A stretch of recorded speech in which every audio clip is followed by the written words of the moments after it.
নমস্কাৰ মোৰ চেনেলটোলৈ আপোনালোক সকলোকে স্বাগতম জনাইছো। আজি মই লৈ আহিছো ৰাভা মানুহে কেনেকুৱাকৈ গাহৰি মানে পৰ্ক ৰেচিপি বনাই তাৰে এটি ভিডিঅ' লৈ। তো আপোনালোকে চাই থাকক, ভিডিঅ'টো সম্পূৰ্ণকৈ স্কিপ নকৰিব, গোটেইখিনি দেখা পাব কেনেকুৱাকৈ বনাই তেওঁলোকে। ময়ো ফাৰ্ষ্ট দেখিছোঁ। প্ৰথমতে আলুখিনি ভাজি লৈছে, তাৰপিছত এয়া দেখিছে পিঁয়াজ আৰু বিলাহী এটা লৈছে। আকৌ গাহৰিখিনি ধুই ধুনীয়াকৈ ইয়াতে ভাজি আছে তেলত। আলু ভজা তেলখিনিতে ভাজিছে, সেইকাৰণে বেছিকৈ তেল আৰু দিয়া নাই। গাহৰিত বেছি তেল দিব নালাগে। এতিয়া ভাজি থকাৰ সময়তে পিঁয়াজ আৰু হালধিখিনি দিলে, তাৰপিছত যিখিনি মছলা লাগে গোটেইখিনি দিব, অকণমানকৈ দি থাকিব, অলপ টাইমকৈ।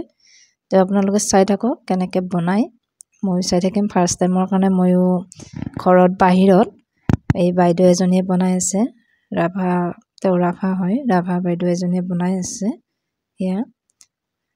তো আপোনালোকে চাই থাকক ভিডিঅ'টো।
মাংসখিনি ভজা হৈ গৈছে, এতিয়া পানী দিয়া, গৰম পানী দিছে, গৰম পানী দিয়া আৰম্ভ হৈ গৈছে। পানী দি ঢাকনি দি মাৰি থৈ দিলে, তাৰপিছত কিছু সময়ৰ পিছতে এয়া পানী কমি গ'ল, এতিয়া হৈ গ'ল। দেখাটো খুব ধুনীয়া হৈছে। ফাৰ্ষ্ট টাইমৰ কাৰণে খাম বাৰু, কি হয় নাজানো। তো কেনেকুৱা লাগিল ভিডিঅ'টো? ভাল লাগিলে লাইক আৰু শ্বেয়াৰো কৰি দিব। আজিলৈ এৰিছোঁ, ধন্যবাদ।